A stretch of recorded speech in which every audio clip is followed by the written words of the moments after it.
escritos. Y aquí esta es la palabra que les mencionaba la vez pasada, el nomadismo.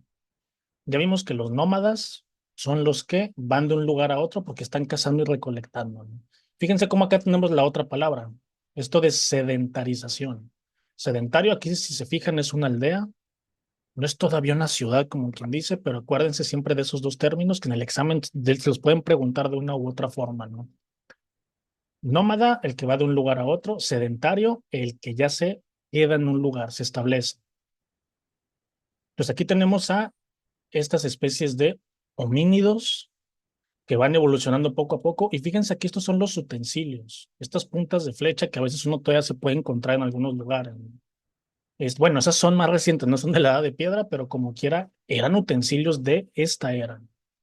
Se afilaban ciertas piedras, le sacaba filo y esas eran, pues eso se llama edad de piedra. Y también algunas partes eran huesos, ¿no? Huesos de otros animales. Aquí tenemos las primeras pinturas rupestres y chozas de hueso, restos de chozas de hueso también, y también el registro de entierro. Pero como todavía no había escritura, no sabíamos exactamente por qué hacían cada una de esas cosas. Esto es el paleolítico, la edad antigua de la piedra, ¿no? Y luego sigue el meso. La palabra mesolítico viene del meso que significa entre, entre. Entonces el mesolítico es como la edad media, porque algo que está en medio también está entre dos eras, ¿no? Es la edad media de la piedra, el mesolítico, ¿no? Aquí es donde empezamos a darnos una idea de lo que es la agricultura, la ganadería y la pesca. Todavía no nos hacemos muy buenos en eso, pero es donde ya empezamos como que a darnos cuenta de, como les dije la sesión anterior, de los astros en el cielo, de las estaciones, de las épocas de siembra y cosecha, que apenas estamos descubriéndolo, ¿no? Y por lo tanto estamos haciendo ahí las primeras aldeas, ¿no? Y ya viene una cosa que también le dicen revolución neolítica. Neo significa nuevo, lítico, edad nueva de la piedra o edad de la piedra nueva, también le dicen. Más o menos vayan viendo los años. Aquí en el Mesolítico es donde empezamos, son los 12.000 o 10.000 antes de Cristo. En el Neolítico, como ya se descubren técnicas nuevas de agricultura, aquí es donde ocurre esta revolución que se le llama sinolítica porque es de agricultura y ganadería, ¿no? Entonces ya no nada más son aldeas y chozas, ya empezamos a hacer ciudades un poquito más grandes, ¿no? Porque ya el ser humano es capaz de, con ciertas técnicas muy avanzadas para la época, poder producir mucho alimento, poder tener granjas de animales y ya prácticamente tener asentamientos humanos permanentes, como dice ahí, ¿no? Y miren aquí, las herramientas ya también ya van subiendo como que de nivel, ¿no? Ya tenemos alfarería, cerámica, mimbre se hace así con pedacitos de madera. Y aquí ya empezamos a piedra pulimentada. Esto sigue siendo piedra, ¿eh? Y aquí son los primeros, de aquí vienen también algunas leyendas de prácticas religiosas, y digo leyendas. Si uno lee los textos antiguos sagrados de cualquier religión, se van a dar cuenta que muchos más o menos se remiten a estas épocas, ¿no? Pero se va transmitiendo de generación en generación, algo que ahorita vamos a ver. A grandes rasgos, aquí quédense nada más con estos tres nombres, ¿no? Paleolítico es donde se descubre el fuego. Mesolítico, la edad media de la piedra, es donde empezamos a descubrir nada más la agricultura y ganadería, pero apenas estamos viendo cómo funciona. Y en el Neolítico, la edad nueva de la piedra, es cuando ya todo este conocimiento que se tenía digamos que evoluciona, crece y llega a estos puntos, ¿no? Que estamos viendo aquí, ¿no? Vámonos a la imagen que sigue, que es la edad de los metales. Aquí también cuidado, ¿eh?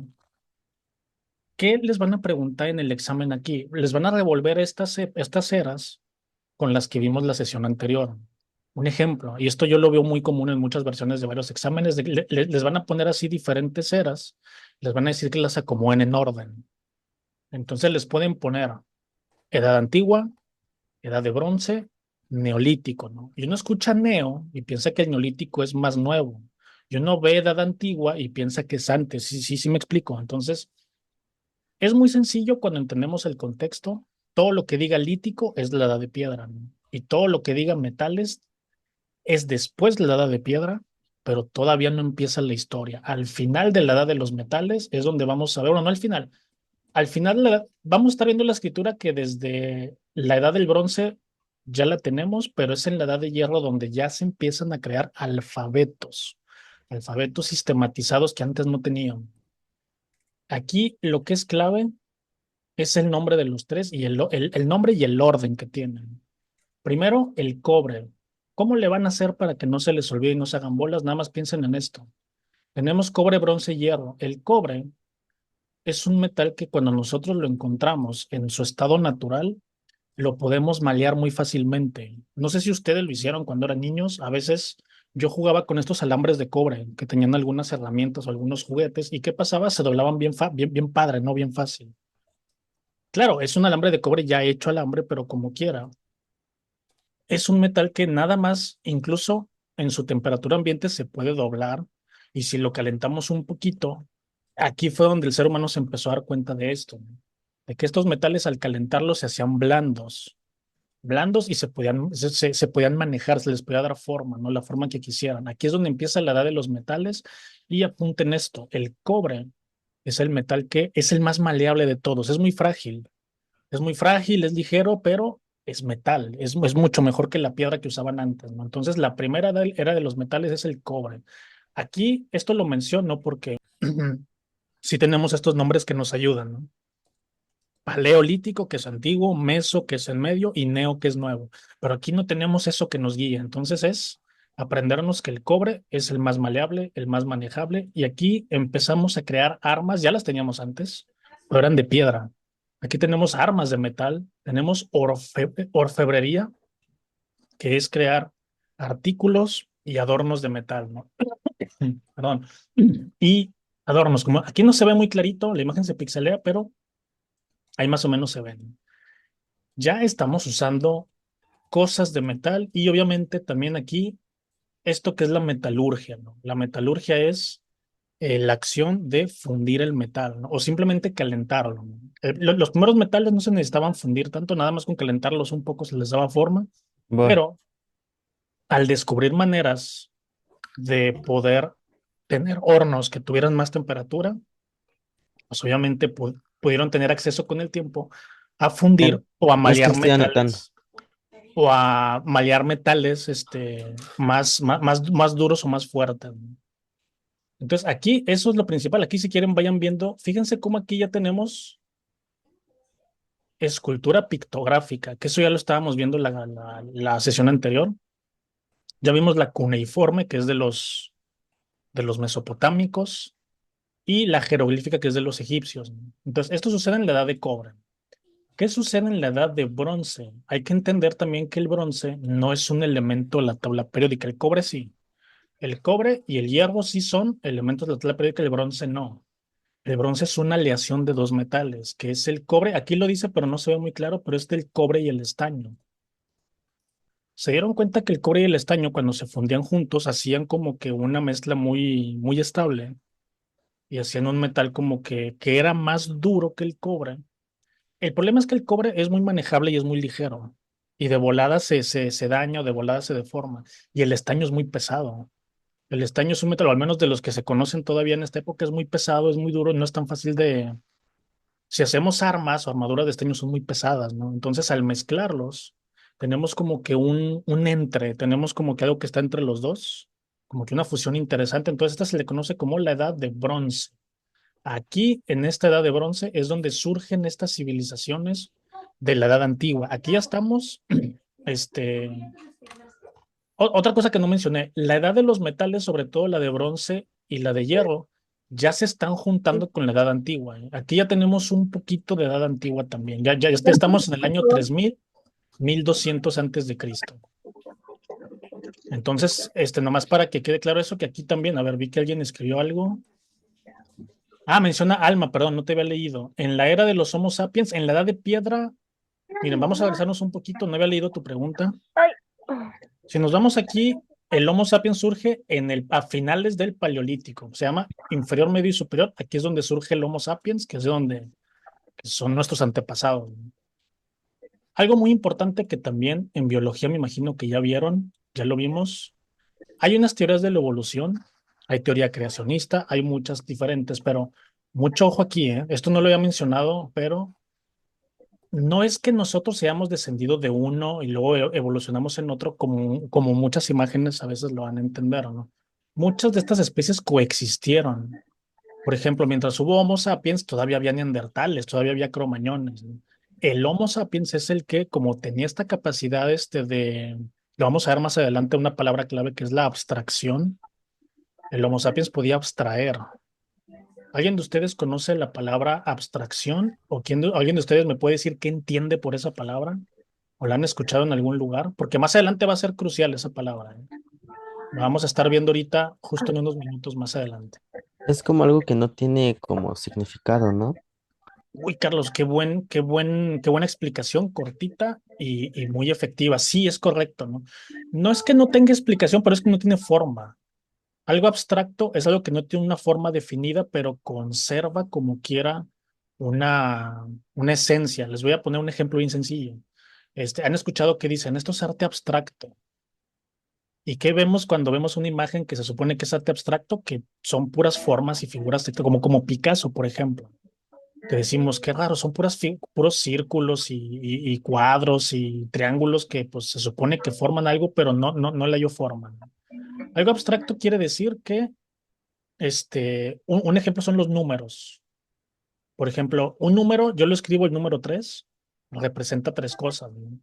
Si yo digo la palabra casa, yo digo la palabra casa, pero cuando yo lo digo, ustedes piensan todos en una casa, en un hogar, ¿no? Entonces, eso es una abstracción.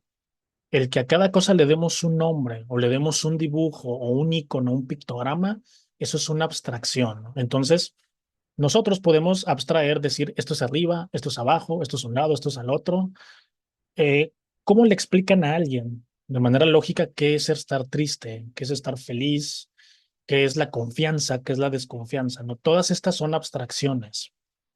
Son cosas que tienen una definición, pero nosotros le dimos esa definición. Entonces, el Homo sapiens puede abstraer un montón de cosas que las otras especies no pueden hacerlo o lo hacen de una manera muy sencilla. Entonces, eso es lo que diferencia al Homo sapiens de los demás. Por eso él es el que se queda y los demás se van extinguiendo poco a poco, ¿no? Entonces, eso era lo del Homo sapiens, ¿no? Y aquí, nos quedamos aquí en la edad de bronce. La edad de bronce, acuérdense, de repente se les preguntan qué metales son. El cobre, el cobre, el mismo que teníamos acá antes, y el estaño, que es un metal pesado para la época, ¿no? Bueno, siempre es pesado, pero aquí, de lo que habían descubierto, el estaño se les hacía muy complicado, entonces, una aleación, ¿no? Después tenemos la edad de hierro. El hierro es un metal que es más ligero que el estaño, pero es más difícil de fundir. Entonces, sí les tomó tiempo que la metalurgia avanzara para poder fundir el hierro. El hierro para estas épocas es la perfección, por así decirlo. Es un metal ligero, pero es muy difícil de fundir. Es muy difícil de trabajar, ¿no? Pero conforme pasa el tiempo, se desarrollan técnicas nuevas de fundición. Se logra ya trabajar el hierro y el hierro es ligero como el cobre y es más duro que muchos metales anteriores. Entonces, este se vuelve el metal predilecto, ¿no? Entonces, fíjense el orden. Esto es lo importante. El cobre, que es el primero, el segundo es el bronce, la aleación, y al final es el hierro. El hierro es el que más les gusta y es el que se queda, ¿no? Como metal para hacer herramientas, armas y todo lo que se necesita. Aquí también tenemos, fíjense, también, nada más aquí abajo, todo lo demás que está en medio es contexto. Como que ya lo pueden ir viendo, pero lo que me interesa a mí es lo de abajo. Cómo fue evolucionando la escritura, ¿no? Aquí ya vimos que teníamos cuneiforme y jeroglífica, pero todavía no había un alfabeto, ¿no? Seguimos teniendo el lenguaje cuneiforme empieza a avanzar, empezamos a hacer leyes escritas aquí, que se les preguntan, de repente, estas sí pueden ser preguntas de examen tanto en literatura, en comunicación, como aquí también en sociales, ¿no? ¿Cuál es el documento escrito más antiguo? Bueno, al menos en cuestión de literatura, es la epopeya de Gilgamesh. Aquí no se alcanza a ver muy bien, por eso está que dice aquí en literatura es Gilgamesh, la epopeya de Gilgamesh, y en cuestión de leyes, el Código Hammurabi. Código Hammurabi, que lo hicieron allá en la antigua Mesopotamia, y es el famoso de ojo por ojo, diente por diente, ¿no? Estos son códigos que se escribían en este lenguaje cuneiforme, y luego aquí ya nos vamos a los alfabetos, el alfabeto fenicio, porque antes eran pictogramas, ¿eh? Eran pictogramas como hoy el japonés. Ya ven que el japonés tiene varias maneras de escritura. Tiene también unos que son sílabas y tiene otros que son pictogramas también, los kanjis, ¿no? Entonces es como si antes tuviera puros kanjis y ahora ya tenemos que cada símbolo representa una letra, ¿no? Tenemos el fenicio, el griego, el etrusco y el romano, ¿no? Estos que ya se nos hacen más conocidos. Y es aquí, ya aquí ya estamos en la época antigua, ¿eh? Como les dije, vean los años, aquí ya estamos en el 3000 que se supone que más o menos por aquí empieza la escritura más o menos. Aquí ya empezamos a tener registros escritos de todo, ¿no? Entonces aquí, palabras claves: paleolítico, mesolítico y neolítico. Edad antigua, edad media y edad nueva de la piedra. Todo lo que termina en lítico es de la piedra, ¿no? Y luego de los metales, acuérdense, edad de cobre, edad de bronce, edad de hierro, ¿no? No se preocupen tanto por los años, fíjense el orden más que nada. No sé si hasta ahorita haya alguna duda, alguna pregunta con esto que estamos viendo. Me voy a ir un poquito más adelante, quería llegar aquí. Aquí también esto ya lo vimos, ¿eh? El origen del ser humano, aproximadamente 2,5 millones de años. El neolítico, como vimos, fue más o menos hace 10,000. Aquí está todo el paleolítico. Aquí no está el mesolítico. El mesolítico es como una edad media. Aquí tenemos paleolítico y neolítico, paleo viejo, neo nuevo. Fíjense la diferencia entre esta piedra vieja y esta, que ya son utensilios un poquito más avanzados, y de repente llegan los metales, ¿no? Aquí nada más lo ponen así en resumen, ¿no? Y aquí empieza lo que estábamos viendo en la clase, la sesión anterior, ¿no? Se inventa la escritura, fíjense cómo es un aproximado, ¿no? Entre el 3500 y el 4000 antes de Cristo, ¿no? Tenemos la edad antigua que ya la vimos, aquí es la época de las antiguas civilizaciones, tenemos la edad media y hay que recordar los acontecimientos que están aquí abajo. Aquí arriba, no, aquí arriba nada más nos dice qué era es, y aquí nos dice el año y el acontecimiento. Aquí nos pone caída del Imperio Romano de Occidente. Acuérdense que el Imperio Romano se divide, pero nada más nos están diciendo que cayó el de Occidente. Todavía falta el de Oriente, que aquí no viene, pero ya lo vimos en otra imagen, que se va a caer en 1400, no, en 1453, manos de los turcos otomanos, son los que nos van a cerrar la puerta, nos van a cerrar el camino hacia el mercado oriental y se van a tener que buscar nuevas rutas, y entonces es lo que hace que Colón llegue a América. Si no era él, lo iba a ser otro, pero ya era casi, casi como que algo que tenía que suceder porque pues se necesitaba llegar a Oriente de otra forma. Aquí empieza la Edad Moderna, como les dije en la sesión anterior, la época de los grandes conquistadores, de los exploradores, de las naves más avanzadas. Y por último, Edad Contemporánea. Esta empieza con la Revolución Francesa. Ya vimos también por qué es importante. 1789, acuérdense del año 1789. Y luego aquí vámonos a esta imagen que es la que me interesaba. Hoy vamos a ver más a fondo la edad contemporánea antes de pasar a la guía. La edad contemporánea, aquí el orden está un poco extraño, pero no importa. Aquí lo que me importa es la Revolución Francesa, que es con lo que da inicio a esta era, que es la nuestra. Y dice, da inicio a la edad contemporánea. Tuvo lugar, fíjense cómo la fecha, el mes y el día no, como quiera si se lo quieren tener en sus radares, 14 de julio, pero es el año el que más me importa, 1789. Francia cambió del gobierno absolutista típico de la época a uno republicano. ¿Quién de ustedes me dice con sus palabras qué se acuerda lo que era un gobierno absolutista? ¿Quién me lo dice o quién me lo escribe?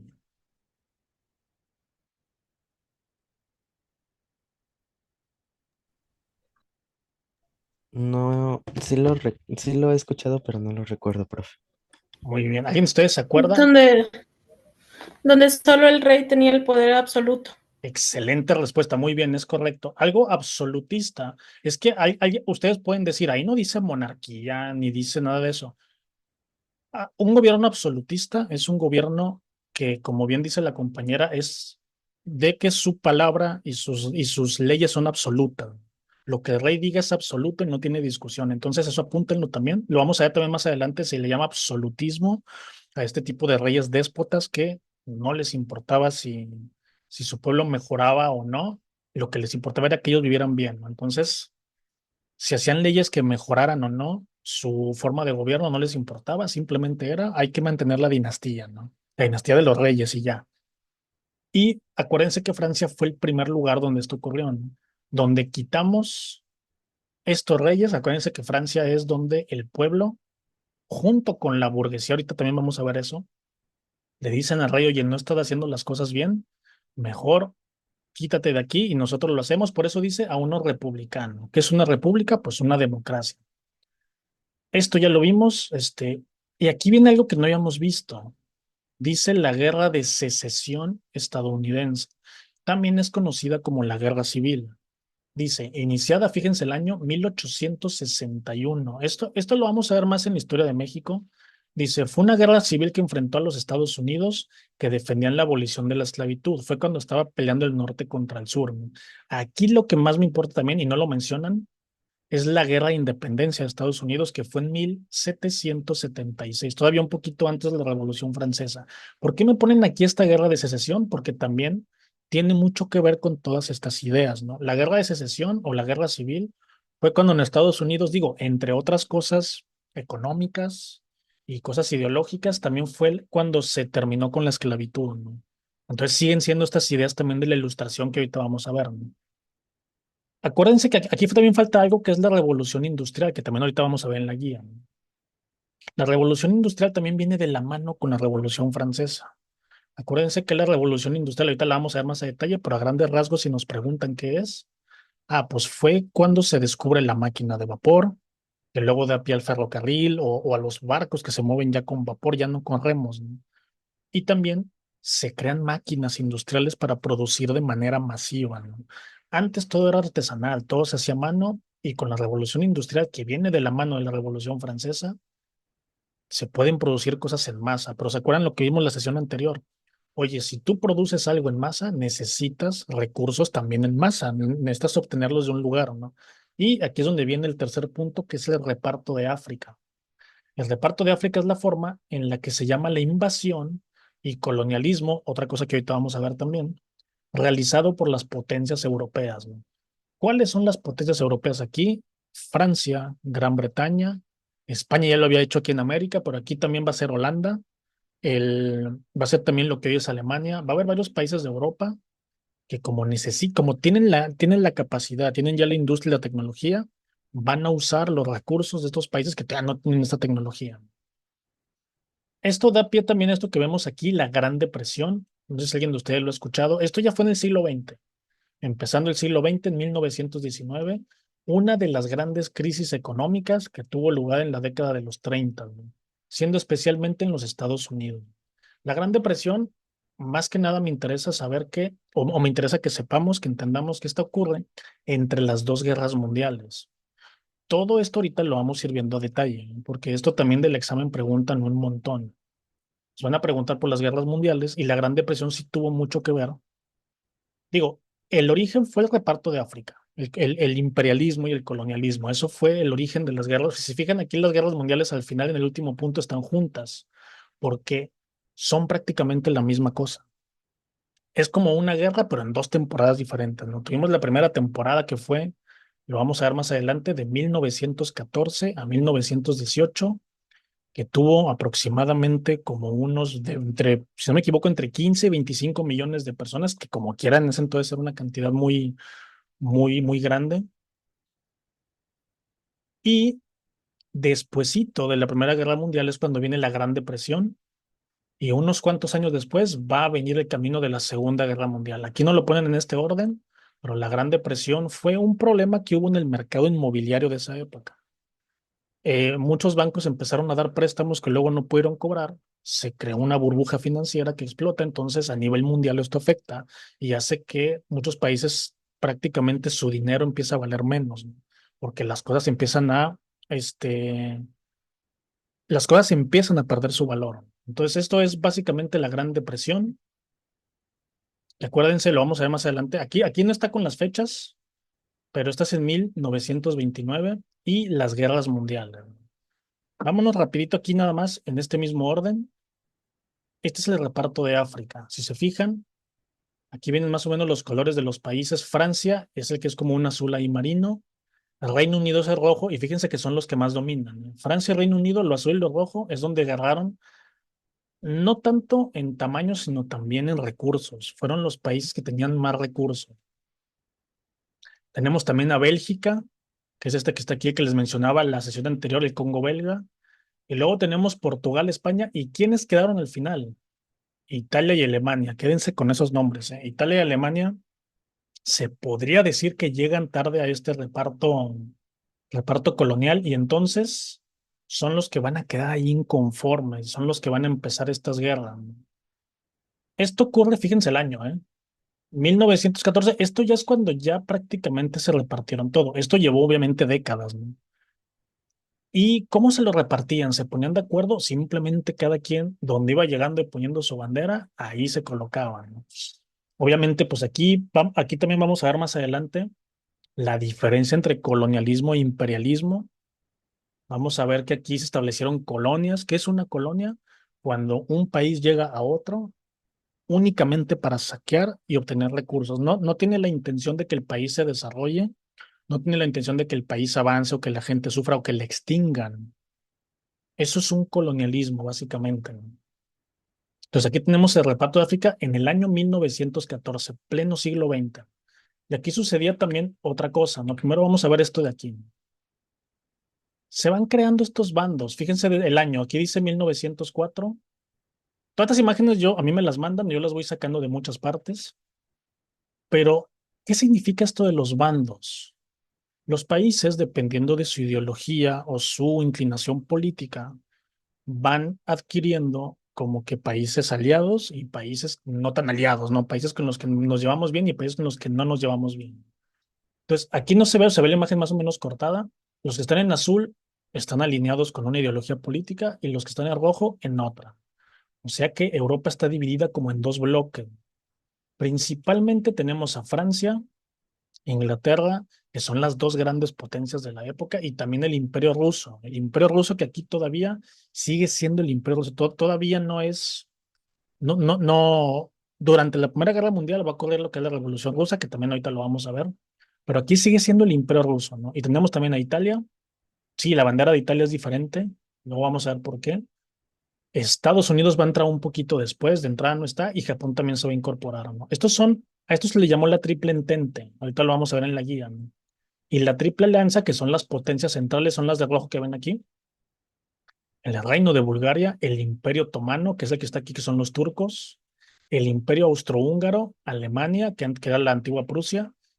Estos son los dos bandos que se van a ir formando. ¿Y qué sucede? Que pues los bandos que están alineados con la Triple Alianza, si se fijan, son los que les fue menos bien en el reparto colonial, ¿no? Y a la Triple Entente le fue con ganas, ¿no? ¿Qué sucede aquí a grandes rasgos? Y en palabras simples, antes de que se repartiera todo el mundo, uno llegaba a un lugar, ponía su bandera y ya está, ¿no?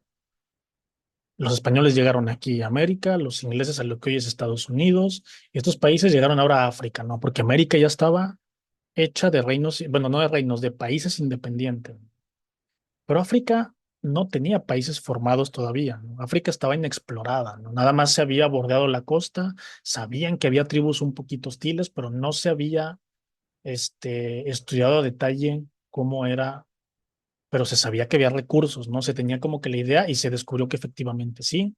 Entonces, ¿qué hacen? Llegan, obviamente con tecnologías militares más avanzadas y someten a toda la gente que está allí.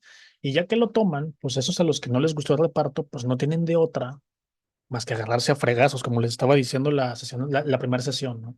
Les había dicho que íbamos a ver cómo a partir de que empezábamos a ver ciencias sociales y veíamos historia, era un constante agarrarnos a golpes cada que algo no nos gustaba, ¿no? ¿Por qué? Porque Alemania o por ejemplo Bulgaria o Austria-Hungría dicen, oye, no me gustó este reparto, pero pues ni modo. Oye, pues aguántese, ¿no? Como diríamos. Pero ellos dicen, no, no me gusta, yo quiero más espacio porque desde la Edad Media nos agarramos a golpes todos con todos y pues estaba claro que el que tenía más espacio, tenía más recursos, tenía más población, ese le iba mejor, ¿no? Y al que se quedaba ahí rezagado, a ese lo acababan invadiendo o acababa desapareciendo, ¿no?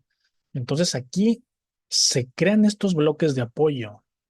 Es como equipos, que es como si fuera un videojuego y estuvieran en equipos, ¿no? Entonces, esto es lo que vamos ahorita a ver. Esta sesión ahorita, ah, esta es la segunda sesión. La del martes fue la primera. Entonces, hoy vamos a ver esto. Vamos ahorita, después del primer receso, porque esto nos vamos a aventar ahí un recesillo de unos minutos. Vamos a ver cómo es que estos bloques se van a enfrentar en una guerra que va a durar 4 años. Es la primera vez que países de muchas partes del mundo, de muchos continentes diferentes, se van a enfrentar en una misma guerra, ¿no?